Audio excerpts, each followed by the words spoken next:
Bonjour et bienvenue à ce webinaire qui va bientôt commencer, destiné aux professionnels du tourisme. Alors, bienvenue aux personnes qui sont déjà connectées. Nous allons patienter. Nous sommes un peu en avance, comme d'habitude, et nous allons patienter pour voir tout le monde arriver. Soyez les bienvenus à ce webinaire qui va commencer d'ici 5-6 minutes.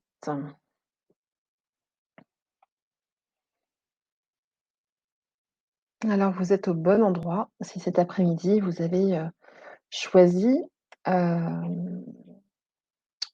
de si vous avez choisi cet après-midi d'en savoir un peu plus sur les mesures sanitaires mises en place dans votre secteur d'activité, qui est celui du tourisme, nous allons commencer ce webinaire dans quelques instants.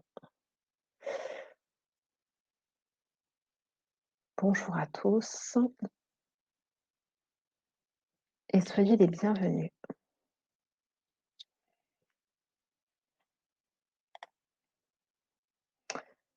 Je vous propose de patienter. Bonjour à tous, de patienter quelques instants. Installez-vous confortablement puisque nous allons être ensemble durant un peu plus d'1 heure. Avec la chaleur du jour, je vous dirais pas, buvez un café ou un thé, mais hydratez-vous malgré tout avec une boisson fraîche. Sous la clim ou pas sous la clim, on vous en dira plus tout à l'heure. Mais Covid ou pas Covid, il s'agit quand même de s'hydrater. Alors bienvenue à tous à ce webinaire aujourd'hui consacré aux professionnels du tourisme. Soyez les bienvenus à ce webinaire qui va bientôt commencer. Nous allons balayer avec vous, toute une série de mesures sanitaires Covid qui vont, pouvoir être déployées, dans les hôtels, dans les cafés, dans les restaurants, dans les centres de loisirs, dans les centres d'accueil, dans les gîtes évidemment, dans les campings. Nous allons tout vous dire.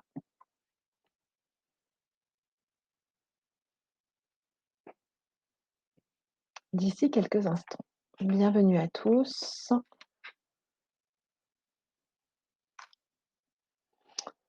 Soyez les bienvenus à ce webinaire cet après-midi qui vous est consacré, vous, professionnels du tourisme, professionnels de ce secteur d'activité si impacté durant cette crise évidemment. Vous, gérants de camping, vous, gérants de gîtes, vous, chefs d'entreprise, de cafés-restaurants, vous êtes les bienvenus à ce webinaire. Quelques instants avant de commencer, de rentrer dans le vif du sujet, quelques instants pour vous accueillir comme il se doit, pour avoir toute votre attention à ce webinaire qui va bientôt commencer cet après-midi. Sous un soleil éclatant, qu'on soit ici au nord, à l'est, à l'ouest ou au sud, je crois qu'il fait chaud partout aujourd'hui. Oui, on va aborder aussi le sujet des chambres d'hôtes, Claudine. Oui, on va aborder, tous ces sujets-là puisqu'évidemment, il y a des mesures qui sont transversales et puis vous pourrez poser vos questions tout au long, du webinaire. On se fera un plaisir de vous répondre, évidemment. Bonjour à toutes et à tous, bienvenue aux personnes qui sont en cours, de connexion sur cette plateforme de webinaire. Nous allons bientôt commencer.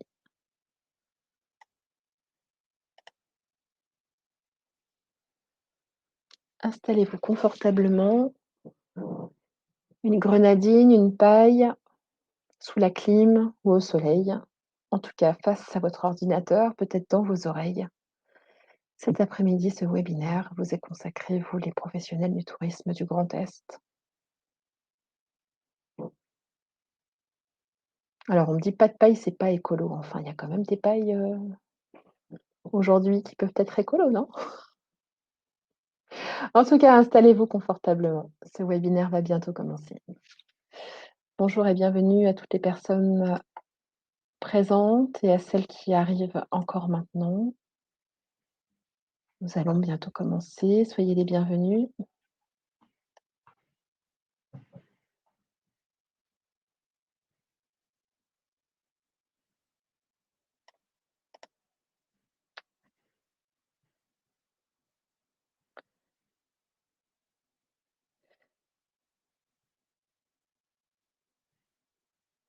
Nous allons commencer d'un instant à l'autre ce webinaire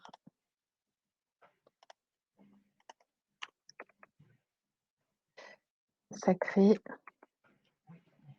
aux professionnels du tourisme. Bienvenue aux personnes qui sont déjà présentes, bienvenue et bonjour à celles qui sont en cours de connexion. Nous allons bientôt commencer.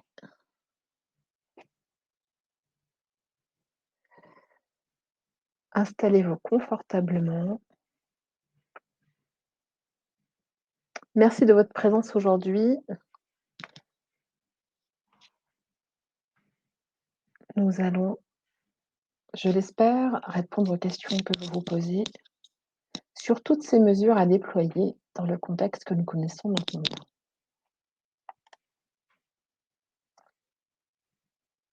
Bienvenue à tous. Soyez les bienvenus.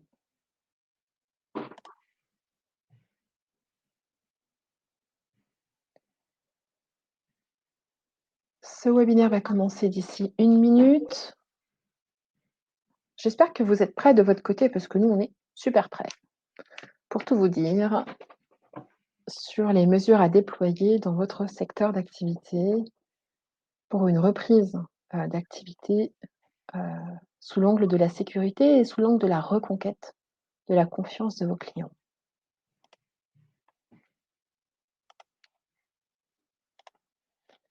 Écoutez, je vous propose de commencer. Si vous êtes prêts, chez nous, c'est bien aussi. Alors, c'est parti. Bonjour à toutes et à tous. Ce webinaire vous est présenté cet après-midi par GEST, l'association régionale des services de santé au travail du Grand Est, de la vingtaine de services de santé au travail du Grand Est.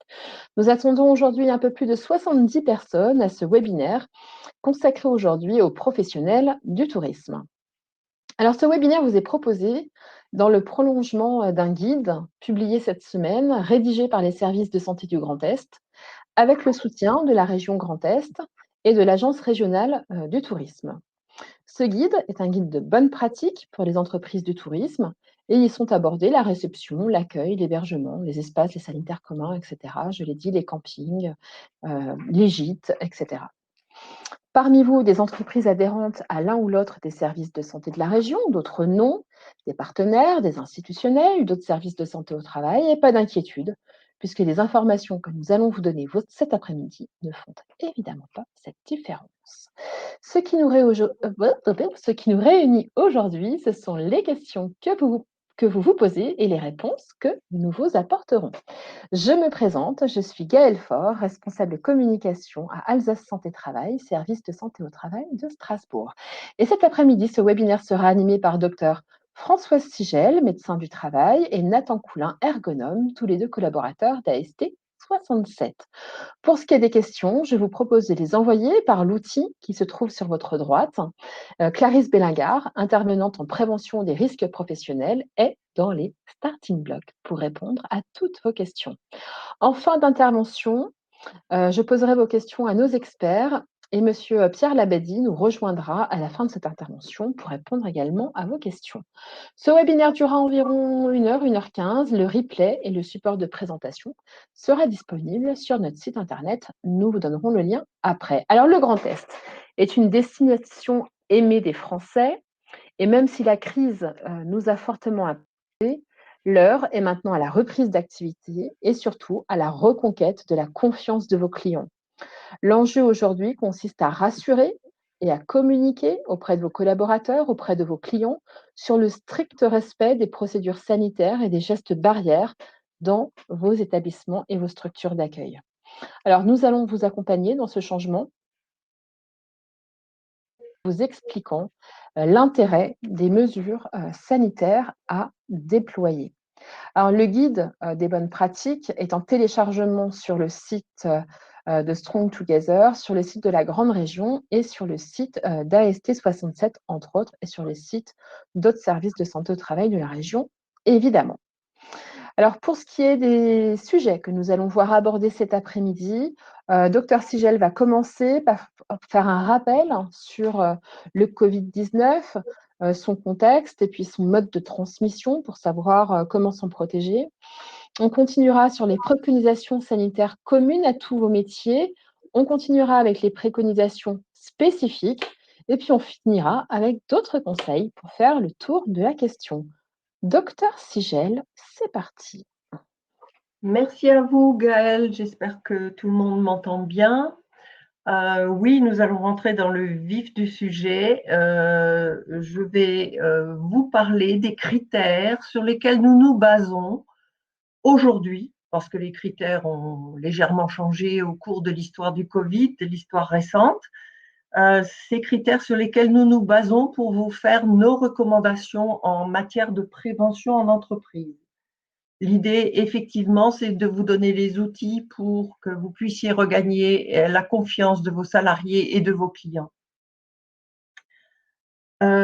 Alors, le virus Covid, il y a des choses que vous savez sans doute, mais il n'est pas inutile de le rappeler.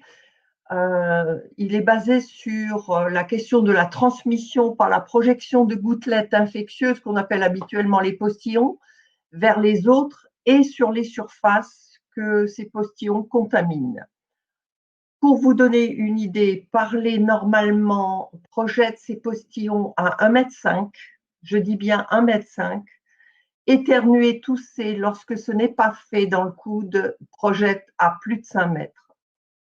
Pour les risques de contamination, on est en situation de risque lorsqu'on inhale ces gouttelettes-là, ou bien en touchant une surface contaminée, puis en portant les mains ou un objet contaminé à notre visage. Les portes d'entrée sont le nez, les yeux, la bouche. Pour vous donner une idée des temps de survie, mais c'est bien une idée, il ne faut pas le prendre en matière de valeur absolue.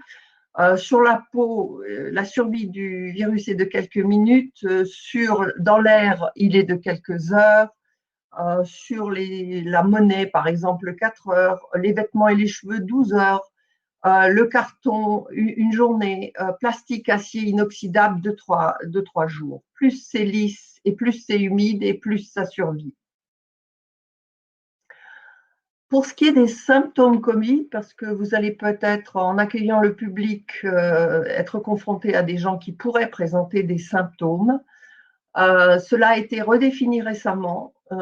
C'est ou bien classiquement maintenant l'infection respiratoire aiguë avec fièvre ou une sensation de fièvre, ou bien pas du tout cela, et la survenue brutale d'une fatigue inexpliquée, de courbatures, de maux de tête, en dehors d'un contexte de migraine évidemment qui est connu des personnes, ou, un point important, modification ou perte d'odorat et ou modification ou perte du goût. Dans quelle situation est-on dans un contact à risque? Cette définition-là aussi a changé. On parlait de contact étroit avant. Maintenant, on va dire la chose suivante. Ne sont pas en contact à risque, un contact qui se ferait de part et d'autre d'un écran. C'est pour ça que nous recommandons des écrans au poste d'accueil, plexiglas, vitre ou autre chose. Lorsqu'une des personnes porte un masque FFP2 ou chirurgical, et lorsque les deux portent un masque grand public. Par contre, est un contact à risque, un face-à-face, quelle que soit sa durée, lorsqu'on se parle, et à deux dans un espace confiné pendant 15 minutes au moins. Ces deux derniers points sont des points extrêmement importants dans la situation de travail. J'ai du mal à faire défiler, excusez-moi. Voilà. Il y a une chance dans ce virus, c'est qu'il est extrêmement sensible à beaucoup de produits, ce qui lui permet d'être désinfecté ou détergé facilement. C'est un virus qu'on dit enveloppé, il est plus facile à éliminer. Tout détergent, savon, agit efficacement sur son enveloppe et désactive le virus. Les désinfectants, notamment par exemple l'alcool à 70 degrés, dégrade les protéines et va aussi de cette même enveloppe et va affaiblir cette couche qui l'enveloppe et l'éliminer.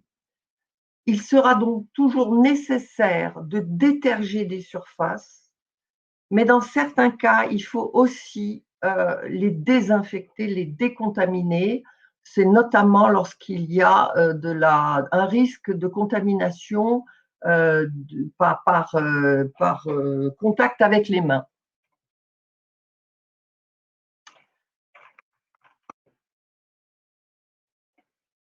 Pourquoi je n'arrive pas à… excusez-moi, j'ai un problème de défilement du PowerPoint. Il est carrément planté. Je vais reprendre la main.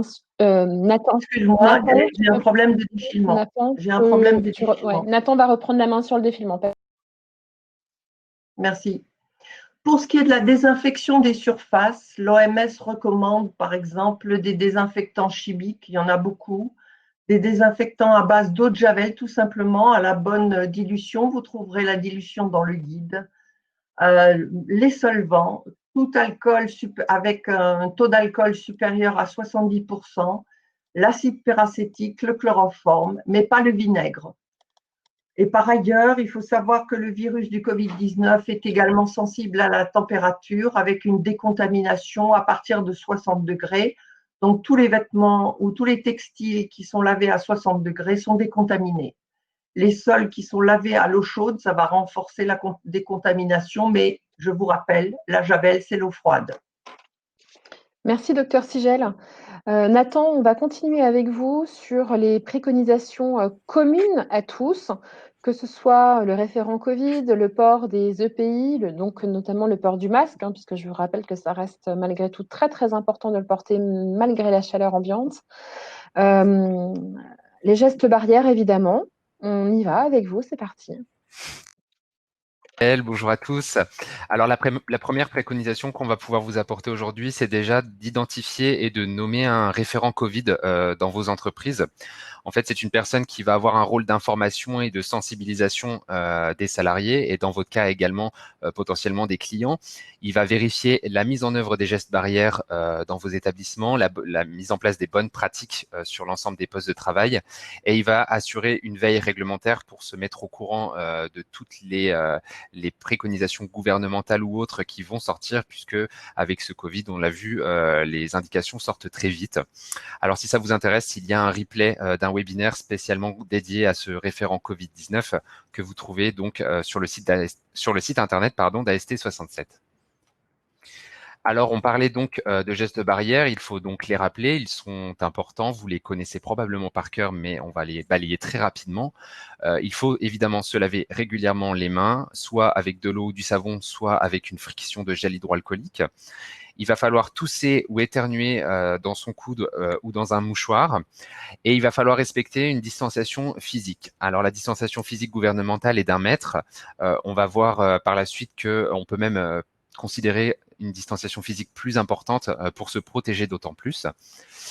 On va également se moucher dans des mouchoirs à usage unique et les jeter. On va se saluer comme on le fait depuis des mois maintenant sans se serrer la main et sans embrassade. On va évidemment éviter de se toucher le visage pour s'infecter soi-même. Et en complément de tous ces gestes, on va porter un masque quand la distanciation physique inférieure à 1 mètre ne peut être respectée. Alors, on parle donc d'équipements de protection individuelle. On va les rebalayer aussi très rapidement. Il faut savoir qu'il existe différents types de masques. On l'a vu, il y a des masques de catégorie 1 qui sont dits donc chirurgicaux, les masques FFP2 et ainsi que des masques grand public normés AFNOR. On a la possibilité d'avoir des gants, mais ils ne sont globalement et généralement pas obligatoire et même déconseillé, puisqu'il faut quand même prendre conscience que des gants vont pouvoir devenir des mains s'ils ne sont pas nettoyés. Donc, on va les recommander simplement pour les postes de travail qui vont l'exiger. Et s'il y a port de gants à usage unique, il va falloir les enlever sans se souiller les mains, ce qui n'est pas une mince affaire, les jeter immédiatement après leur usage dans une poubelle fermée et de préférence avec commande à pied pour éviter de toucher la poubelle. On va en reparler aussi. Au niveau des visières, on en a vu beaucoup dans les commerces. Les visières permettent donc de protéger les yeux et le visage, mais on n'aura pas une protection aussi hermétique qu'avec un masque. Donc, il faut quand même être vigilant au niveau de ces visières.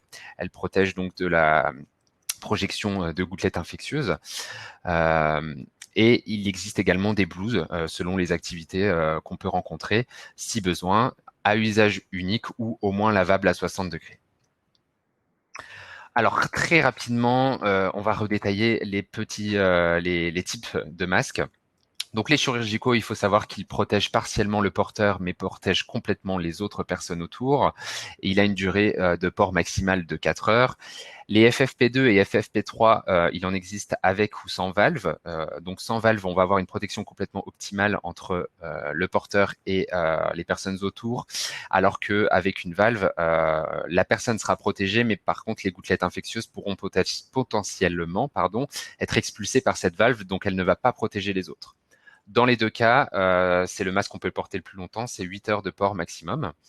Et les masques grand public qui se sont bien déployés depuis le début de cette crise.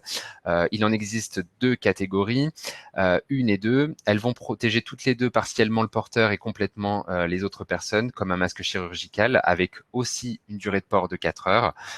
Les 2 catégories vont se différencier en fonction du contact qu'on a avec un public. Si on est régulier au contact avec le public, c'est la catégorie 1, sinon c'est catégorie 2. Dans le même esprit, si vous avez envie d'approfondir ce sujet au niveau des masques, parce qu'aujourd'hui on va passer rapidement, il existe un webinaire en replay sur ce sujet et une fiche conseil express qui redétaille un petit peu tous ces éléments-là sur le site internet d'AST67 entre autres. Alors, le port de masque, il y a quand même certaines étapes à respecter. Déjà, avant même de considérer de mettre un masque, il faut absolument se laver les mains, c'est très important pour éviter de contaminer directement le masque. On va ensuite repérer la barrette métallique qui est en haut du masque. On va placer le masque autour de nos oreilles avec les élastiques. On va l'ajuster en hauteur et on va donc pincer au niveau du nez pour que le masque épouse bien le nez et on va tester son étanchéité. Évidemment, on le voit beaucoup dans la rue malheureusement, mais il faut éviter de mettre son masque en position d'attente sous le menton ou oui, sur le front, c'est ça, pour éviter donc de porter nos mains à nos visages et donc du coup potentiellement se contaminer. Le masque n'a plus aucun intérêt à ce moment-là. L'opération inverse, retirer un masque, on va donc faire ces opérations-là, on va le prendre par les élastiques et on va le retirer. Il faudra simplement être vigilant de bien se laver les mains avant de manipuler le masque et après l'avoir jeté. Alors, quand porter un masque, évidemment, le masque va être nécessaire absolument quand une distanciation physique ne peut pas être respectée. Aujourd'hui, on va parler de distanciation physique d'1,5 m. On est un peu plus grand que la distanciation réglementaire, mais on a vu avec Dr Sigel que les gouttelettes infectieuses pouvaient aller jusqu'à 1,5 m quand on avait une action de parler. Donc, il vaut mieux augmenter cette distanciation physique pour se prémunir d'autant plus d'un risque de contamination. Le port du masque va toutefois être obligatoire pour le personnel de restauration, que ce soit pour du service en salle ou service en hébergement, en room service, ou pour les personnes qui travaillent en cuisine. Ils vont devoir porter obligatoirement le masque.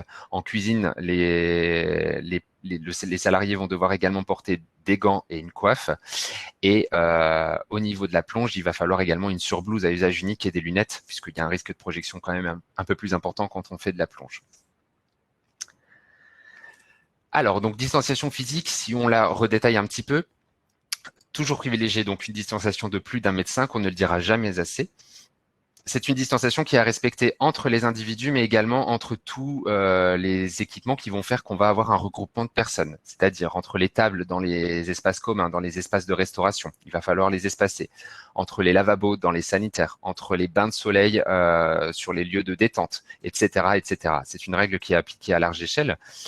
Et il va falloir adapter cette distanciation physique en fonction de notre activité. On l'a vu, 1,5 m de projection de postillon quand on parle, 5-6 mètres quand on éternue, mais il y a également une notion à prendre en compte, c'est l'activité sportive, par exemple. Quand on va faire un jogging, on peut postillonner, à une distance équivalente de 10 mètres. Donc, c'est quand même pas rien. Et donc, c'est à ce moment-là où il faut penser à augmenter la distanciation physique entre les personnes pour limiter le risque de transmission du virus.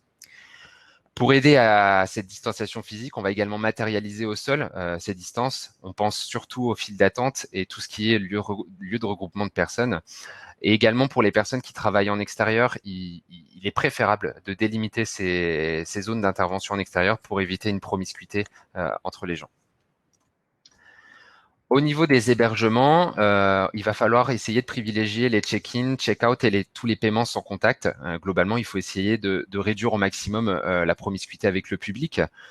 Dr Sigel l'a parlé, il faut essayer de favoriser l'installation de parois plexiglas ou de vitres sur les postes d'accueil du public et entre les tables de restauration. Aujourd'hui, on en voit beaucoup dans les lieux de restauration, donc pour éviter limiter un peu plus le risque de contamination.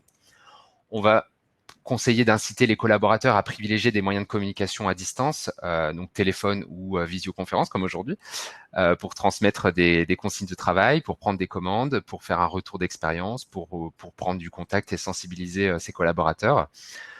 Et il faut porter une vigilance au niveau des ascenseurs, puisque les ascenseurs sont des espaces forcément confinés, où le renouvellement de l'air n'est pas forcément adéquat et où les distances sont très faibles. Donc, on va limiter le nombre de personnes par ascenseur et on va, si possible, inciter les clients et toute autre personne à prendre les escaliers.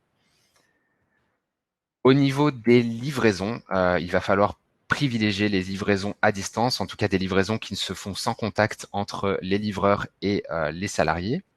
Au niveau de la restauration, il va falloir éviter au maximum le service en self. Il vaut mieux privilégier la prise de commande en amont et préparation et distribution de plateaux individuels avec toujours donc une personne qui est équipée d'un masque pour les délivrer. Et on va globalement limiter le nombre de personnes qui vont être présentes dans des espaces confinés, c'est comme l'ascenseur. Là, on va parler surtout de cuisine, ateliers techniques, etc. Ce sont des lieux qui ont tendance à être assez confinés, donc il vaut mieux limiter au strict minimum le nombre de personnes à l'intérieur et préférer l'instauration d'une arrivée cadencée des salariés. Par exemple, pour les vestiaires, si tous les salariés arrivent en même temps, ils vont donc tous se changer en même temps dans les vestiaires et donc on aura un regroupement de personnes. Si on le décale un petit peu dans le temps, on peut faire une arrivée progressive des salariés et donc moins de risques de regroupement. Alors, un petit point sur le lavage des mains. Je pense que ça aussi, on le connaît tous par cœur maintenant parce qu'on ne fait que ça depuis quelques mois, mais il y a certaines étapes à respecter pour se laver les mains. Donc, on le voit ici sur la slide, se mouiller les mains, appliquer le savon, bien se savonner toutes les zones des mains et rincer abondamment et se sécher les mains avec un papier à usage unique. Ce qu'il faut savoir, c'est qu'il y a une différence entre se laver les mains au savon et se laver les mains au gel hydroalcoolique. Dans tous les cas, ça va nous permettre d'éviter de maniporter le virus. Mais quand on se lave les mains avec de l'eau et du savon, il va falloir respecter ce temps de 30 secondes. Sinon, le risque, c'est qu'on ne se lave pas correctement les mains et que ça ne suffise pas. En ce qui concerne le gel hydroalcoolique, par contre, il n'y a pas de durée. Le but, c'est vraiment de veiller à ce que toutes les zones de nos mains soient désinfectées, en fait. Il va falloir du coup pour ce lavage des mains l'inciter systématiquement à chaque entrée, à chaque sortie de l'entreprise et à chaque entrée et sortie des vestiaires, mais également après toutes les manipulations qu'il peut y avoir des objets qui vont être transmis d'une personne à une autre, donc le courrier ou tout autre objet. Et sur un même poste de travail, il va quand même falloir régulièrement se laver les mains, on ne sait jamais. Donc pour se prémunir du risque, il vaut mieux instaurer un roulement toutes les 2 heures où on va se relaver les mains et on est sûr qu'au moins elles sont propres. Si on porte des gants, je l'ai dit tout à l'heure, donc les gants viennent des mains. Donc il faut être vigilant par rapport aux gants et il est impératif de les laver à un moment donné. Par contre, il va falloir respecter le lavage à l'eau et au savon et ne jamais laver des gants au gel hydroalcoolique, sinon on va détériorer la qualité du gant et donc potentiellement la qualité de protection qu'elle nous apporte. Pour cela, il va falloir également essayer de privilégier d'installer des distributeurs automatiques de gel hydroalcoolique dans vos structures, de veiller à la mise à disposition de tout ce qui est nécessaire pour se laver les mains, donc du savon, de l'essuie-main à usage unique. L'idée, c'est de se dire chaque personne qui est dans l'établissement doit avoir un accès facile à un moyen de se laver les mains. Et après s'être lavé les mains, il y a certaines choses du coup à essayer d'appliquer pour éviter de manuporter le virus ou de se recontaminer. Donc, il va falloir éviter de toucher un maximum de choses finalement. On va essayer d'éviter de toucher les portes et tous les objets qui sont transmis. Au niveau des portes, il va falloir préférer de les maintenir en position ouverte si c'est possible et si elles sont pas à ouverture automatique. On va éviter, donc je l'ai dit, de transmettre des objets entre les personnes. Donc, on va retirer tout ce qui est objet personnel des postes de travail, tout ce qui n'est pas nécessaire forcément pour travailler pendant ces temps de crise. On les remettra quand on le pourra. On va éviter de se prêter des objets et on va essayer de s'attribuer un maximum d'outils de travail individuels. Alors, les outils de travail individuels, ça peut être des outils informatiques, téléphone, ordinateur, tablette, etc. Mais aussi tous les outils manuels qu'on peut retrouver dans toutes les activités en extérieur, activités de ménage, etc. On peut également penser à dématérialiser un maximum de documents. Les documents papier, on se les échange beaucoup, donc c'est malheureusement un bon moyen de se transmettre le virus. Donc, il faut dématérialiser un maximum de documents. On va également, pour tout ce qui est réception d'objets, de colis, de courriers, de tout ce qui est non alimentaire et non périssable, il va falloir de préférence attendre 24 heures avant de manipuler ces objets-là. On l'a vu avec Dr Sigel, la moyenne de survie du virus sur ces surfaces sont de 24 heures. Donc, il vaut mieux se prémunir en attendant si on le peut. L'idée, c'est d'essayer de les entreposer dans un endroit qui leur est réservé et si possible de les faire directement entreposer par la personne qui les livre. C'est préférable. Si jamais c'est un collaborateur qui les manipule, il faudra simplement qu'il veille bien à se laver les mains. Un petit point en ce qui concerne tout ce qui va être carottes, patates douces et autres fruits et légumes, il va falloir faire une désinfection tout de suite après le décartonnage de ces aliments et avoir un lavage des mains avant et après leur manipulation pour se prémunir donc du coup du virus. Le nettoyage et la désinfection va aussi concerner à plus large échelle tous les points de contact. Il va falloir les nettoyer régulièrement puisque le tourisme est confronté à une activité où on a beaucoup de clients qui vont et viennent et donc beaucoup de clients qui touchent à certaines choses et tout autant que les salariés d'ailleurs. Donc, il va falloir nettoyer et désinfecter tout ce qui est terminal de paiement électronique, tout ce qui est téléphone, clavier, digicode, poignée, interrupteur. On pourrait faire une liste pendant un quart d'heure tellement il y a beaucoup de points de contact qu'on ne réalise pas forcément. Et il faut absolument veiller à ce qu'ils soient nettoyés et désinfectés régulièrement.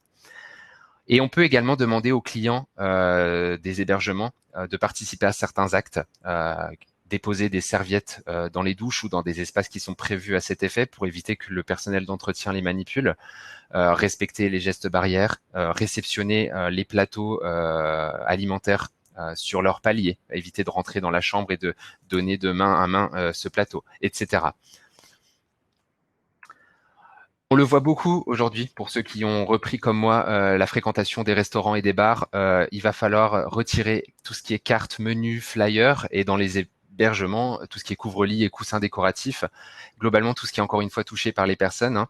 Il vous faut mieux préférer pour ce qui est des hébergements d'afficher le menu sur la télé et pour tout ce qui est lieu de restauration, mise en place de tableaux d'affichage qu'on ne touche pas ou mise en place de QR code comme on le voit beaucoup, où les personnes sont amenées à le scanner avec leur téléphone privé et donc ont accès à la carte en ligne. On va essayer de ne pas distribuer également les produits d'accueil en salle de bain pour éviter que les personnels d'entretien encore manipulent certains objets qui ont été touchés par d'autres. Donc pour tout ce qui est recouche, il vaut mieux privilégier de les mettre à disposition sur demande des clients à la réception et donc les clients se servent en fonction de ce qu'ils ont besoin. En restauration, on va vous demander si possible de supprimer tout ce qui est vitrine et buffet en libre service. Encore une fois, tout ce qui est touché. Il vaut mieux partir sur des plateaux individuels nominatifs ou un service à l'assiette et à la minute. C'est préférable quand même de privilégier des services dans les hébergements, même si on voit aujourd'hui que les gens ont tendance à ressortir, mais ça permet de se protéger d'autant plus avec potentiellement le dépôt des plateaux devant les portes. Et pour ce qui est restauration en salle, utiliser des outils pour manipuler les aliments, les condiments qui sont stockés. Donc, par exemple, les pinces pour servir les pains et les viennoiseries, c'est préférable. Dans les commerces, on va essayer de demander aux clients de ne pas toucher les produits lorsque cela n'est pas nécessaire. Donc, je pense par exemple aux fruits et légumes. On va essayer de leur demander de ne pas prendre un fruit si finalement il ne le prend pas. Ce serait préférable.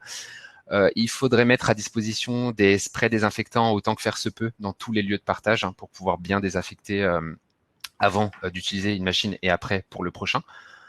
Et j'en ai parlé aussi tout à l'heure, mettre à disposition des poubelles à commande à pied, donc à pédale, pour vraiment éviter de toucher ces outils avec les mains. Alors, on a vu donc le lavage de mains. Maintenant, on va aborder tout ce qui est nettoyage, donc le protocole de nettoyage à appliquer dans vos entreprises. Le premier point important, c'est qu'il faut une traçabilité de ces opérations de nettoyage. Il faut avoir une idée de qu'est-ce qui a été nettoyé, désinfecté et quand, pour pouvoir permettre un roulement optimal. Il va falloir faire une désinfection régulière de tout ce qui est plan de travail, tout ce qui est point de contact, on ne le dira jamais assez, tout ce qui est équipement.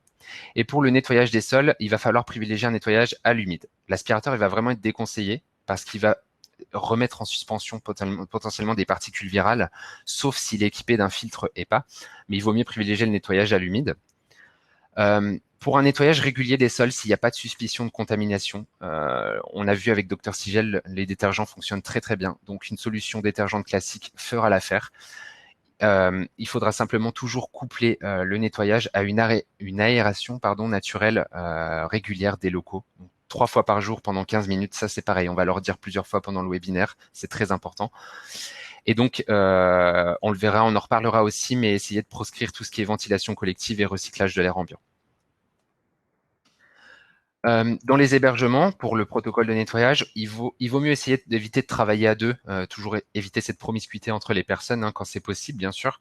Il va falloir préparer en amont son chariot de nettoyage pour veiller à avoir tous les objets et les produits nécessaires à l'entretien des chambres.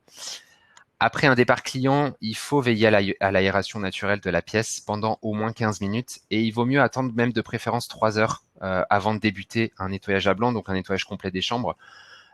Pourquoi? Parce qu'on l'a vu dans l'air, en moyenne, le virus peut rester actif pendant 3 heures, donc c'est mieux d'attendre un petit peu. Dans le nettoyage d'une chambre, il vaut mieux suivre un ordre. Donc, il vaut mieux commencer par déjà tout ce qui est le linge. Le linge, c'est quelque chose qui est touché, donc potentiellement contaminé, souillé. Donc, il vaut mieux commencer prioritairement par l'ensachage hermétique du linge dans la chambre, sans le secouer, sans le mettre en contact avec la peau et évidemment sans croisement avec un linge propre. Il vaut mieux privilégier une marche en avant pour éviter de contaminer du linge qui est propre. Et ensuite, il vaut mieux suivre un ordre de nettoyage précis. Nous, on s'est dit, il vaut mieux commencer quand même par la literie. Ensuite, toutes les surfaces contact qui ont été potentiellement du coup en contact avec les clients. Et ensuite, terminer par la salle de bain et le sol. Pourquoi terminer par la salle de bain et le sol? La salle de bain, ça va demander un nettoyage plus important. On va y revenir tout de suite. Et donc, il vaut mieux commencer par le nettoyage de la chambre. Comme ça, on peut fermer la porte de la salle de bain et se protéger un peu plus de cette zone potentiellement plus infectieuse. Donc, je le disais, salle de bain, un nettoyage plus approfondi. Il va falloir utiliser des lingettes désinfectantes pour les lavabos, pour les robinetteries, pour les WC. Il va falloir sensibiliser aussi bien clients que salariés que le rabattage systématique de la cuvette des WC avant de tirer la chasse d'eau va permettre d'éviter un risque supplémentaire de projection. Et si possible, il va falloir supprimer les brosses WC puisque c'est encore une zone contact des clients, donc c'est préférable de les retirer. On va vous conseiller de respecter les consignes de dosage, de température de l'eau et de temps de contact pour s'assurer que tout est nettoyé correctement.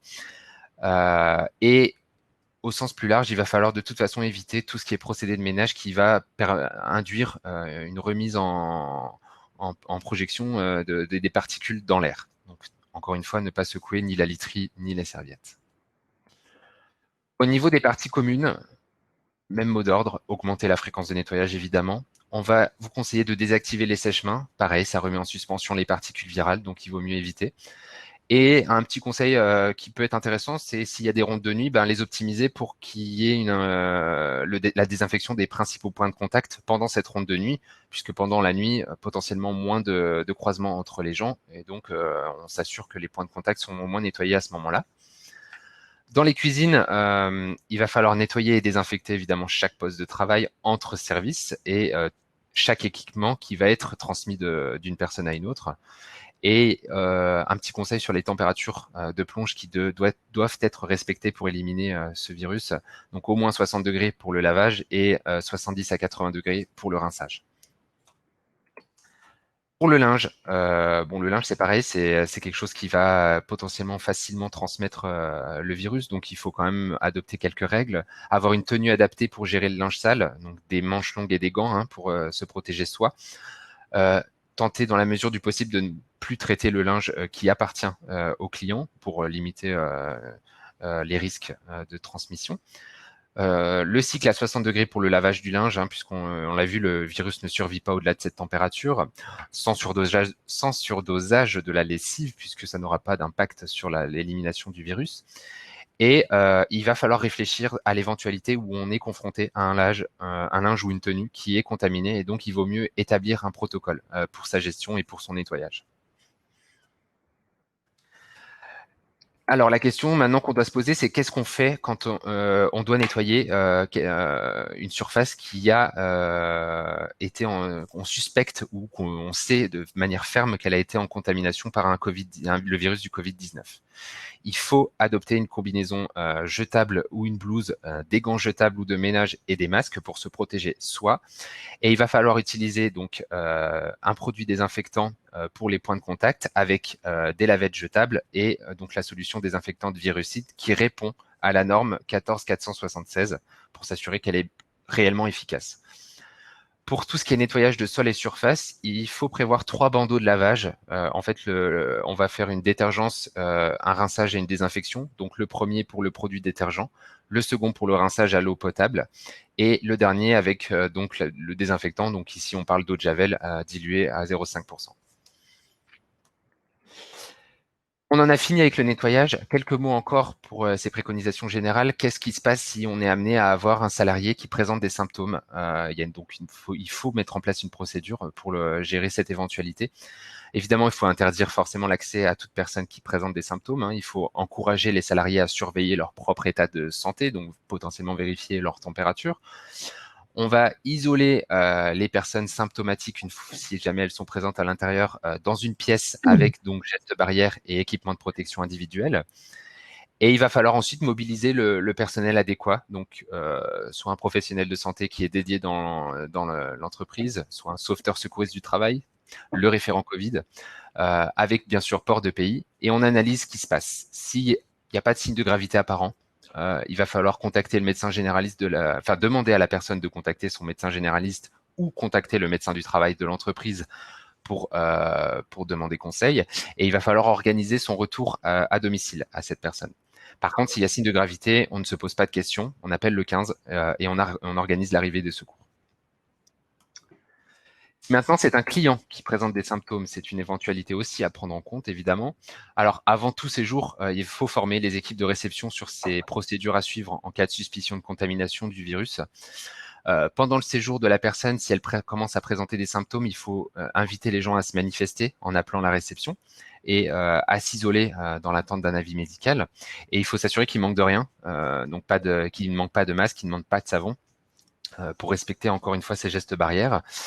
Et après son départ, il est préférable de consigner la zone, forcément, avec un balisage. Donc pendant au moins 3 heures, puisqu'on le redit encore une fois, c'est la moyenne de survie du virus dans l'air, et si possible pendant 12 à 24 heures, puisqu'on a vu que le virus pouvait, sur certaines surfaces, vraiment vivre un petit moment. Donc il vaut mieux préférer d'attendre quand c'est possible. Et encore une fois, le mot d'ordre, aérer la zone naturellement pour renouveler l'air. Merci Nathan pour ce point très précis sur les préconisations générales, pour certaines qu'on entend maintenant depuis quelques semaines, et puis pour le rappel. Docteur Sigel, on continue avec vous sur les préconisations spécifiques dans les saunas, dans les hammams, dans les piscines, qu'on a envie d'y être cet après-midi. Voilà, donc on va aborder quelques points spécifiques du tourisme qui sont par exemple fitness, piscine et les spas. De manière globale, chaque fois que vous pouvez le faire, il faut organiser la distance physique entre les gens. Il faut veiller au respect des gestes barrières et mettre du gel à disposition. Ça, c'est une observation qui est générale.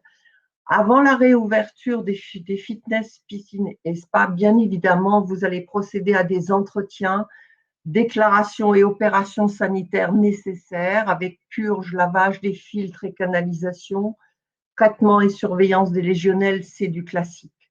Il faut respecter les modalités de désinfection de l'eau plus que jamais, ne pas surdoser pourtant les produits de traitement et remettre en fonctionnement les installations quelques jours avant la réouverture au public. Cette observation est vraie pour tout ce qui concerne des flux. Ça concerne aussi, par exemple, la remise en route de ventilation. Il faut les remettre en route avant. Pour ce qui concerne des espaces bien-être et wellness, vous pouvez vous référer à la fiche métier sur la branche esthétique que vous retrouverez également sur nos sites. Équiper autant que faire se peut les postes d'accueil avec des parois de protection. Nous avons vu tout à l'heure que les écrans protégés d'un contact, rallonger des plages horaires pour gérer les flux et contrôler le nombre et les regroupements de clients dans des zones de soins, demander à la clientèle de se laver, de prendre une douche, voire de se désinfecter en fonction des soins qu'ils ont demandés, et prévoyez un bac de dépose du linge sale directement accessible par le client pour que votre personnel n'ait pas besoin de manipuler ce linge-là. Nettoyer, désinfecter toutes les surfaces, postes d'accueil et cabines de soins. Là, on parle bien de désinfection. Après chaque soin, aérez la cabine autant que vous pouvez le faire. On sait bien qu'il n'y a pas de ventilation naturelle le plus souvent dans les cabines. Donc, laissez la porte ouverte en grand. Évitez les ventilateurs qui sont proscrits. En fin de soin, indiquez au client également où jeter les serviettes utilisées sur le même mode que le linge. Les consignes aux clients doivent être affichées. Cela couvre votre responsabilité. Lavage de mains, prise d'une douche, masque obligatoire et favoriser tout ce qui est réservation dématérialisée ou par téléphone, email, site web. Laissez tous les effets, demandez à ce qu'ils laissent tous les effets personnels au vestiaire et qu'ils viennent avec leur gobelet propre ou leur gourde ou favoriser le jetable.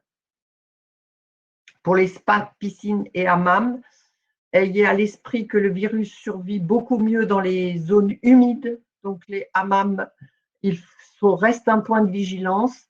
Il faut absolument gérer les flux, organiser un circuit en passant par les douches, savonner, les pédiluves. Tout ce qui est décontaminé avant d'entrer dedans ne contaminera pas le lieu. Réglementer l'accès, spa, sauna, jacuzzi pour éviter les regroupements. Prévoyez un affichage limitant le nombre maximal de personnes.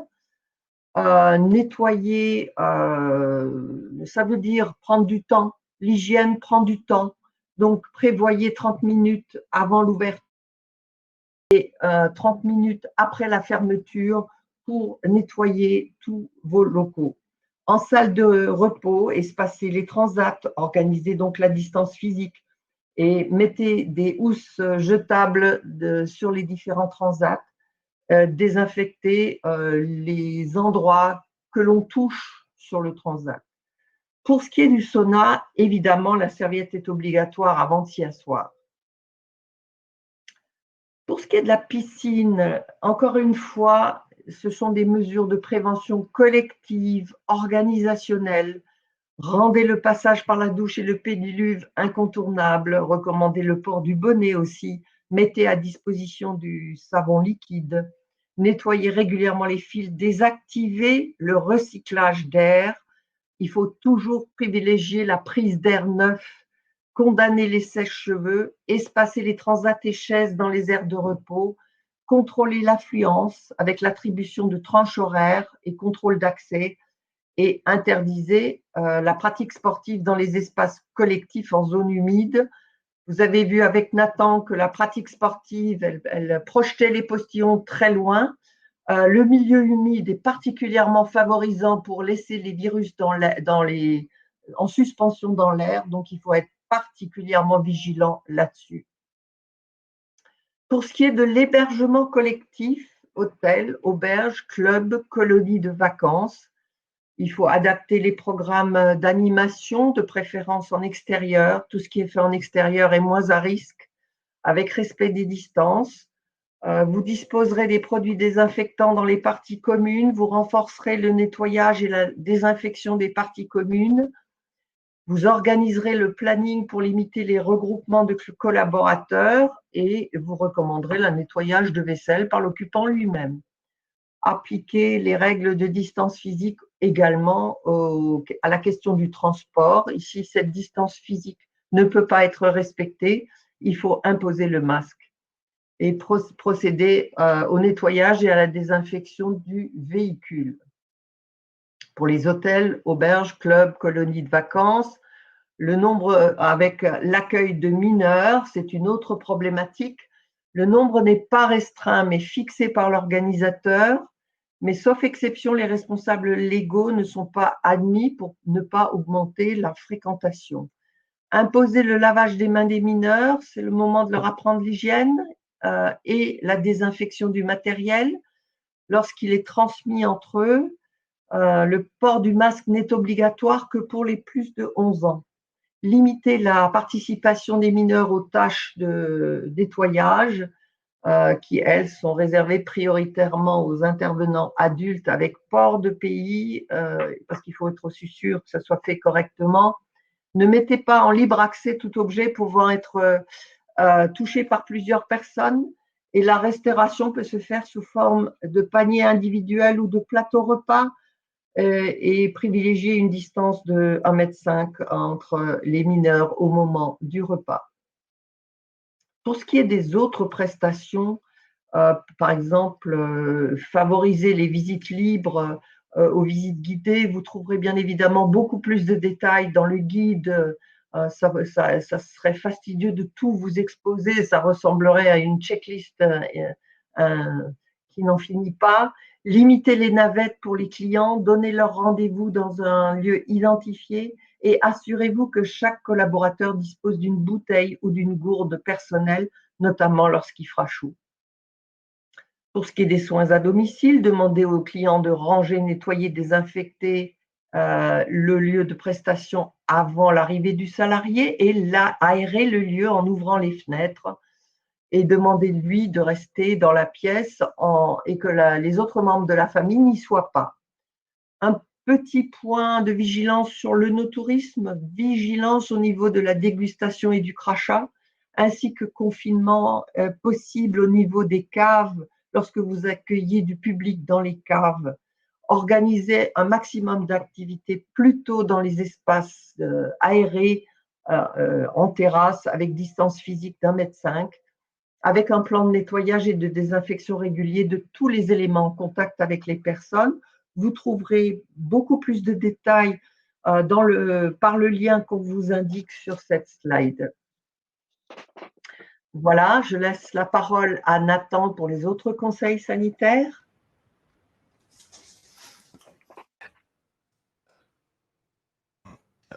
À vous, Nathan. Ouais. C'est bon. Alors, pour ce qui reste des autres conseils sanitaires, on va parler aussi de tout ce qui est affichage, signalétique, de déplacement.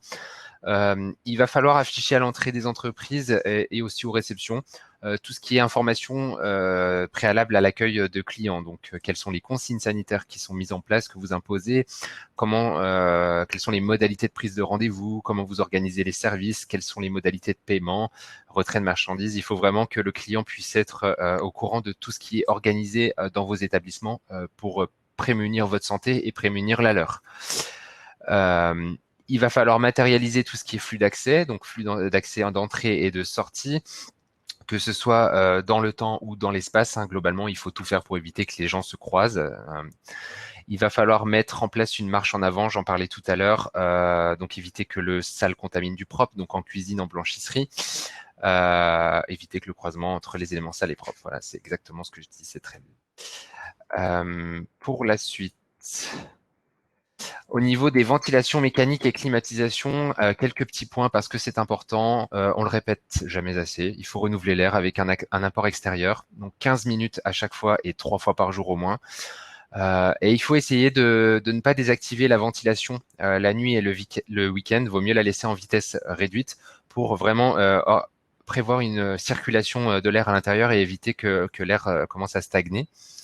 Et pour l'éventualité où un local a été fermé pendant un week-end ou pendant un petit moment, il vaut même mieux forcer la ventilation, au moins 2 heures avant l'ouverture des locaux pour vraiment favoriser l'entrée d'un air neuf. Au niveau des toilettes, vigilance, c'est un lieu qui est confiné, donc pas facile à renouveler en termes d'air, donc il vaut mieux garder la ventilation en fonctionnement tout le temps, 24/24, 7 jours sur 7. Il faut proscrire, on l'a dit aussi, donc tout ce qui est brassage d'air ambiant et tout ce qui est recyclage de l'air, puisque ça n'apporte pas d'air neuf finalement. Donc essayez d'éviter d'utiliser les ventilateurs et climatiseurs fixes ou mobiles de préférence. Et il faut vraiment privilégier tout ce qui est unité de traitement de l'air avec 100% recirculation à 100% d'air neuf. Alors si ce sujet vous questionne, vous pouvez aller trouver la fiche conseil ventilation et climatisation sur notre site internet avec le lien qui s'affiche. Quelques petits points encore sur les lieux de restauration. C'est un point important, il faut le dire et le redire, il faut évidemment limiter le regroupement de personnes autour d'équipements et notamment autour de tout ce qui est machine à café, fontaine à eau, micro-ondes, réfrigérateur. Pendant un petit moment, nos conseils de prévention, c'était de supprimer ces accès aux machines à café et fontaines à eau, mais avec du recul, on se dit que c'est pas nécessaire de les supprimer, il faut simplement savoir gérer les accès à ces éléments-là. Donc pas trop de monde autour et veiller à ce qu'on puisse désinfecter ce qu'on touche. Il faut également gérer les accès aux armoires réfrigérées et congélateurs dans les commerces.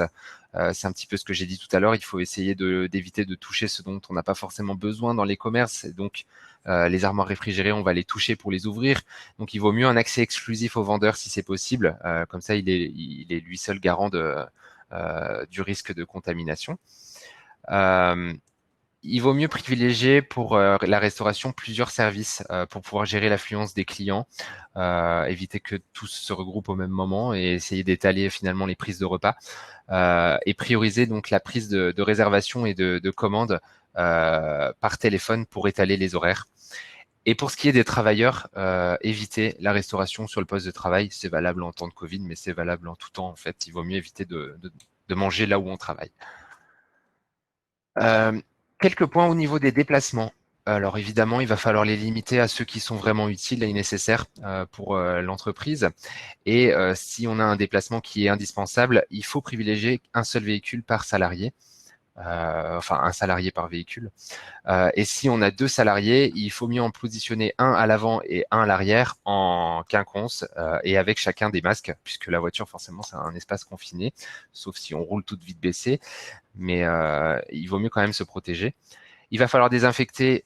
Forcément, on touche la voiture, donc il faut désinfecter avant et après chaque utilisation pour ce qui concerne les véhicules d'entreprise.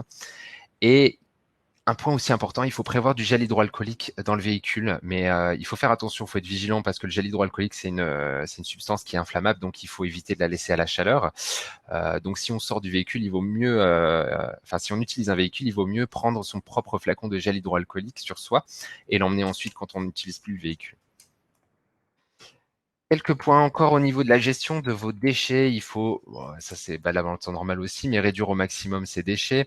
Il faut rien déposer en dehors des conteneurs. Il faut les vider régulièrement. Et pour tout ce qui est un petit peu à risque de contamination, mouchoirs, masques, gants usagés, il vaut mieux les jeter dans un sac dédié, le fermer soigneusement pour qu'il soit hermétique au maximum et le conserver un petit peu avant de le placer dans la bac d'ordures ménagères. Donc ici, on dit 24 heures. Si c'est moins, mais en tout cas, d'essayer de ne pas le mettre tout de suite avec les ordures ménagères. Il faut se munir de gants pour déposer vos sacs poubelles dans le conteneur. Le conteneur, c'est un point de contact au final, donc il faut faire attention. S'il n'y a pas de gants, il faut se laver les mains tout de suite derrière. Et dans l'éventualité où vous mettez des gants, il faut d'ailleurs, encore une fois, se laver les mains ensuite pour se limiter du risque, se protéger. Et dernier point, toujours encore, privilégier les poubelles à pédales. Un dernier petit point, les risques psychosociaux, c'est important d'en parler puisque évidemment on a tous subi finalement cette crise sanitaire, donc il faut prendre en compte l'impact psychologique et psychosocial qu'a eu cette crise sanitaire. Donc pour les chefs d'entreprise, on tenait à vous rappeler qu'il y a un numéro vert du ministère de l'économie et des finances qui existe, que vous voyez sur la slide, qui vous apporte une première écoute et un soutien psychologique tous les jours, et qui vous permet soit de répondre à vos questions, soit de vous réorienter vers les personnes les plus à même de savoir vous répondre. Et si vous souhaitez déployer, approfondir ce sujet sur les risques psychosociaux, on a un webinaire en replay et un guide pratique pour la reprise d'activité sans stress sur notre site internet d'AST67. Merci Nathan et merci Dr Sigel pour cette intervention très complète qui a permis, j'espère, de répondre à nombre de questions des participants. Alors, vous allez retrouver toutes ces informations et bien d'autres encore dans le guide pratique qui a donc été rédigé par les services de santé au travail en collaboration avec la région Grand Est et l'Agence régionale du tourisme, Strong Together. Et vous le trouverez en téléchargement sur le site ast67.org et sur le site de Strong Together aussi et de la grande région aussi. Voilà pour ça. Je vais vous parler des webinaires en replay. Nathan, si vous voulez bien passer à la diapo suivante. Pour vous dire que du coup, tout au long de ce webinaire, on vous a parlé de plusieurs webinaires passés qui viennent compléter celui-là. Donc, on a notamment organisé un webinaire sur la responsabilité de l'employeur en matière de santé et sécurité au travail, un webinaire animé par une avocate spécialisée sur le sujet. Donc, je vous invite à le regarder. Il est très complet et très intéressant. Un webinaire spécifique sur le masque, sur le port du masque, sur quel masque porter, comment le porter, quand il faut le changer, comment je fais pour gérer son évacuation, enfin déjà le retrait, l'évacuation de son visage et puis après l'évacuation dans les déchets. Donc un webinaire consacré qui est vraiment très très complet. Un webinaire également sur la mise à jour du document unique, puisque chaque entreprise, dès lors qu'elle a un salarié, doit avoir un document unique d'évaluation des risques qui doit être mis à jour façon Covid avec ce nouveau risque biologique. Et puis, un webinaire sur le référent Covid, on vous en a parlé. Peut-être deviendra-t-il obligatoire, ce référent Covid. Pour l'instant, ce n'est pas le cas. Donc, tenez-vous informés de cette nouvelle fonction qui est arrivée en même temps que le Covid. Et puis, un webinaire sur la qualité de vie au travail et bien d'autres encore sur notre site internet. Voilà ce que je pouvais vous dire pour boucler ce webinaire-là. Je vais faire venir, s'il le veut bien, Pierre Labadie sur scène pour qu'il vienne avec nous dans le temps de questions-réponses, dans le temps d'échange avec vous. Alors, on a reçu quelques questions, pas mal de questions durant le webinaire. Je remercie Clarisse Bellingard d'avoir répondu. Monsieur Labadie, bonjour. Bonjour. Bienvenue sur ce temps de questions-réponses. Vous êtes directeur du pôle, j'ai dû me le noter, directeur du pôle structuration de l'offre et professionnalisation de l'Agence régionale du tourisme Grand Est. Exactement. Et ce guide, nous l'avons élaboré avec vos services, avec le soutien de vos services et avec le soutien de la région Grand Est. Est-ce que vous pouvez nous dire un mot sur votre structure ? Alors, au-delà de la structure Agence régionale du tourisme, je parlerai plutôt de la cellule dont vous avez évoqué le nom à plusieurs reprises, Plus fort ensemble, ou en anglais Strong Together. Cette structure a pour vocation finalement d'animer, de coordonner l'intervention de tous les acteurs institutionnels du tourisme à travers finalement les structures telles que les chambres des métiers, les partenaires départementaux, les partenaires office du tourisme, les têtes de réseau finalement sectoriels, professionnels tels que les fédérations d'hôteliers, l'UMI ou les fédérations de l'hôtellerie de plein air, etc. Donc voilà, l'idée c'était tous ensemble d'arriver à harmoniser, à mutualiser nos efforts pour permettre finalement d'apporter une réponse à la crise sur différents axes.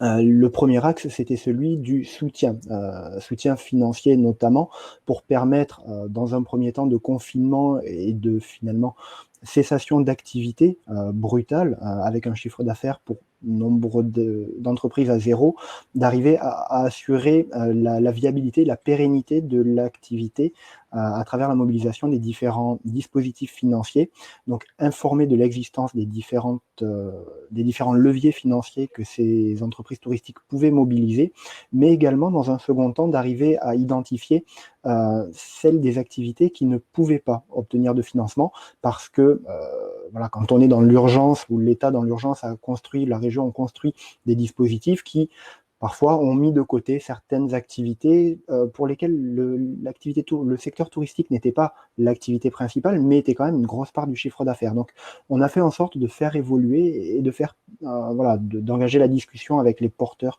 des dispositifs pour faire évoluer les outils, les instruments financiers et permettre au plus grand nombre finalement d'avoir une rentrée d'argent et de pouvoir soutenir leur activité. C'était le premier axe. Le second axe, c'est un axe sur lequel nous avons travaillé donc à vos côtés et grâce à votre sollicitation, et je vous en remercie, c'est celui des protocoles sanitaires, d'arriver finalement à faire connaître quelles sont les bonnes pratiques, quels sont les éléments dans l'activité de chacune des entreprises touristiques à mettre en œuvre pour protéger les salariés, pour protéger les clients, pour réassurer, pour pouvoir redémarrer au plus vite l'activité. Bon, aujourd'hui, on est dans une phase de nombreux secteurs ont redémarré avec l'annonce pour début septembre de la reprise de tous les métiers de l'événementiel. Alors, on aura là maintenant les dernières entreprises touristiques qui vont pouvoir reprendre. Donc voilà, transformer les processus, l'organisation des entreprises, mais dans un temps plus long, à moyen terme, travailler sur une transformation peut-être des modèles économiques. C'est-à-dire qu'aujourd'hui, il y a la nécessité de faire évoluer ses services, de faire évoluer son offre. Et donc là, l'idée, ça va être à travers un dispositif à trois niveaux, d'accompagner qui des TPE, PME, qui des ETI ou qui des grandes entreprises vers une évolution de leur modèle et vers une évolution de leur activité pour finalement les faire monter en puissance et leur permettre de s'adapter, de se transformer sur des leviers comme le digital ou comme la commercialisation, le e-commerce. Voilà, donc là on travaille à nouveau avec les fédérations professionnelles, les consulaires pour avoir une action qui soit globale et coordonnée. Un troisième action de cette cellule Strong Together qui est celui du plan de relance, de la communication, donc travailler avec les partenaires finalement pour redonner envie aux touristes, aux clientèles de venir à travers des dispositifs qui ont été présentés en fin de semaine dernière par le président de région. Ou plus exactement, pardon, lundi, par le président de région, et un dernier secteur, un dernier axe qui, lui, est vraiment autour du maïs, de l'événementiel, de tout ce qui est congrès, séminaire, incentive, pour aider ce secteur-là qui a vraiment énormément souffert et qui souffre sur une période plus longue que des restaurateurs, etc. Voilà. Rapidement, je ne voudrais pas vous mobiliser plus sur la présentation de la cellule, mais voilà, c'est bien l'idée d'être tous ensemble pour apporter, diffuser de l'information et aider les entreprises touristiques à rebondir au plus vite. Merci pour cette présentation de Strong Together. C'est très intéressant. Alors, je vous propose qu'on réponde ensemble à quelques questions qui ont été posées durant le webinaire. J'aimerais qu'on refasse le point sur la VMC. Il y a des demandes, oui, là où. Ouais. Alors, je vais juste reposer la question telle qu'elle a été posée. Donc, Jean dit, je ne comprends pas bien. Une fois, on me dit qu'il faut proscrire les VMC. Une autre fois, on me dit qu'il faut la faire tourner en permanence. Je ne comprends plus rien. Comment on fait dans les petits chalets notamment? On va le dire un peu vite. Donc, j'ai répondu, mais je vais rendre la réponse publique. Il faut toujours privilégier l'ouverture naturelle, c'est-à-dire les classiques fenêtres, quand c'est possible. L'ouverture avec de la ventilation naturelle, notamment dans les chalets, doit toujours être privilégiée. Premier point. Deuxième point, lorsque ce n'est pas possible et que la VMC a été prévue, il ne s'agit pas de proscrire la VMC, il s'agit de proscrire la VMC avec recyclage de l'air. Ce n'est pas pareil. Donc, VMC plus prise d'air neuf, aucun problème, vous la laissez en route. Quand les locaux ne sont pas occupés, évitez de la couper complètement, mettez-la en très bas régime et il ne faut pas l'arrêter, il faut la laisser le flux en circulation. Et un point particulier, ce sont les toilettes. Dans les toilettes où la VMC est obligatoire, vous fermez la porte, vous mettez des affiches en disant « il faut rabattre l'abattant des toilettes, il faut fermer la porte et vous laissez la VMC en continu ». Voilà les 3 points de vigilance. Merci pour ce point. De la même manière, on se pose beaucoup de questions sur la climatisation avec la chaleur qui arrive. Hein. Il faut une réponse là tout de suite. Nous allons y travailler parce que c'est vrai que c'est un problème pour tout le monde. Donc, c'est le même raisonnement. Climatisation avec un R9, pas de problème. Climatisation avec recyclage, problème. Pas bien. Mais nous allons faire un webinaire là-dessus. Beaucoup de questions sur le traitement de la canicule et par rapport au Covid. Oui, Alors, on organisera un webinaire d'ici la fin de la semaine prochaine sur ce sujet qui est un peu plus d'actualité. On ne va pas tout déflorer tout de suite. Non, ne déflorons rien. Une question sur les véhicules, les déplacements. Tout à l'heure, Nathan nous disait essayez de vous déplacer au minimum. Et puis, si vous devez être 2 en quinconce avec port du masque. Du coup, est-ce qu'on peut rappeler dans les véhicules qui peuvent accueillir 9, 10 personnes, comment est-ce qu'on fait?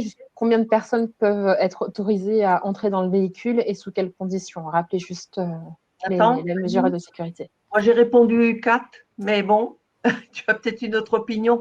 Non, je suis un compte avec masque. Je suis pas certain qu'il y ait un nombre référence donné pour combien de personnes dans des gros véhicules. Je pense qu'il faut toujours garder à l'esprit que le maître mot, c'est la distanciation physique entre les gens. Donc, essayer de se mettre toujours en quinconce pour éviter de potentiellement être face ou près des personnes. Et avec masque, ouais, toujours. Donc, je suis pas certain qu'il y ait après un chiffre clair. Vous devez respecter. Oui, voilà. Et ceux qui veulent rouler la fenêtre ouverte, ça évite le confinement de la voiture. Voilà. Après, voilà, mais c'est compliqué. À 130, ça va être compliqué. Mais... Ça va être compliqué, oui. Prenez les routes départementales. Hein. Voilà, visitez la région. J'ai une question également. Tout à l'heure, on parlait de nettoyage des surfaces. Et une question est apparue sur le nettoyage à la vapeur. Est-ce que vous pouvez nous dire si le nettoyage à la vapeur est préconisé ou pas? Est-ce qu'il est efficace? Alors, on en a beaucoup parlé en interne parce que je trouvais aussi que c'était une solution séduisante lorsqu'on a affaire à des moquettes, par exemple. Mais les recherches que nous avons faites nous ont conduit à déconseiller ça parce que de l'avis même de fournisseurs très connus sur la place dont je ne citerai pas le nom, il faudrait laisser le dispositif près de 30 secondes pour produire une vapeur qui serait à 60 degrés. Autant dire que la moquette, elle serait détériorée. Et vous n'allez pas le faire. La personne qui va passer le dispositif ne va pas rester 30 secondes à chaque endroit. Donc, c'est une fausse sécurité de passer la vapeur. Je préconiserais plutôt de passer l'aspirateur sur les moquettes, je parle des moquettes, un aspirateur avec un filtre HEPA, EPA. Et puis, si vraiment les surfaces risquent d'être contaminées, de vaporiser un virucide dessus. Dans les salles de bain, vous faites un nettoyage classique et vous vaporisez du virucide parce que là, les gens touchent à tout dans une salle de bain. Donc, c'est un lieu à risque. Avant de vous poser une dernière question, j'aimerais dire aux participants que j'ai lancé 4 sondages, 4 questions dans l'onglet sondage, si vous voulez bien y répondre. Je vous demande si on a répondu à vos questions, si vous allez mettre en place les choses qu'on vous a dites cet après-midi et si ce qu'on vous a dit vous a permis d'apprendre de nouvelles choses et si ce webinaire vous a paru sympa, pas sympa, trop long, trop court. J'avais une question sur quelqu'un se demande si ces mesures sanitaires vont être allégées dans les semaines qui viennent. Est-ce qu'on va pouvoir lever le pied sur les mesures sanitaires? Nous l'espérons tous, hein. Ouais. Nous l'espérons tous parce que c'est vrai qu'aujourd'hui, nous sommes dans le Covid depuis fin février. On aimerait tous passer à autre chose, mais l'exemple récent de l'Allemagne ne nous y encourage pas. Ça date d'hier. Il y a un confinement de 2 cantons, alors un reconfinement total de 2 cantons du côté de la Rhénanie du Nord. C'est parti de clusters et donc il faut rester extrêmement prudent. vous voyez bien dans l'espace public, les gens ne font pas très attention. Donc le déconfinement risque d'aboutir à quelque chose qui serait tout simplement catastrophique pour tout le monde. Donc moi j'encourage comme professionnel à rester extrêmement vigilant, à se focaliser sur la prévention primaire d'un risque biologique, c'est-à-dire ne pas exposer les personnes, distance sociale, quand ce n'est pas possible, masque, décontamination de soi-même ou des surfaces. Point. Il n'y a pas d'autre credo à avoir dans cette histoire d'épidémie qui n'est toujours pas réglée. Merci, docteur Sigel. Le mot-clé est vigilance et persévérance. Et persévérance, oui. Ouais, c'est ça. Pierre Labadie, est-ce que vous vouliez dire un mot pour conclure ce webinaire? Alors peut-être au-delà d'une conclusion, il y a juste une réponse concernant la randonnée, Madame Nicolet, une randonnée guidée finalement, un protocole détaillé du métier de guide, autour des métiers de guide conférencier a eu lieu. A été édité. Il pourra apporter plus d'informations en complément à ce que Monsieur Coulin présentait par rapport au port du masque sur le déroulé finalement d'un accompagnement de groupe autour de commentaires qui peuvent être donnés, voilà, sous forme de randonnée ou pas. Mais là, il y a des ressources qui peuvent être utiles pour Madame Nicolet. Qu'on va retrouver où? Alors, ce guide-là sera disponible sur le site strongtogether.fr, rubrique Reprendre son activité, les protocoles. Okay. Donc, on retrouve en fait sur ce site l'idée, et je l'ai moins présenté aussi, et du coup, ça me laisse l'opportunité peut-être de conclure là-dessus. L'objectif est effectivement d'avoir un centre de ressources autour de toutes les actions qui peuvent être consultées, mises à disposition des différentes entreprises touristiques, qu'on soit sur les 4 axes que j'ai cités, le soutien financier, l'accompagnement à la reprise, à la transformation d'activités, des éléments liés à la campagne de communication ou encore au secteur du tourisme d'affaires, on va dire de manière plus générale pour éviter l'anglicisme MICE. Voilà, peut-être. Très bien. Eh bien, écoutez, il me reste à vous remercier tous. Docteur Sigel, merci. Nathan Coulin, merci. Pierre Labadie, merci. Merci à tous les participants de ce webinaire. Merci à Strong Together et à la région Grand Est pour le soutien dans l'élaboration, dans la publication de ces guides de bonne pratique. Je voudrais bien vous le montrer, mais il est en noir et blanc tout moche, hein, ce qui est dommage pour un document si beau, que vous retrouverez sur nos sites internet respectifs. Merci à tous. On vous souhaite une belle fin de journée. Prenez soin de vous, soyez prudents, portez votre masque et respectez les gestes barrières. Au revoir. Au revoir. Bonne journée.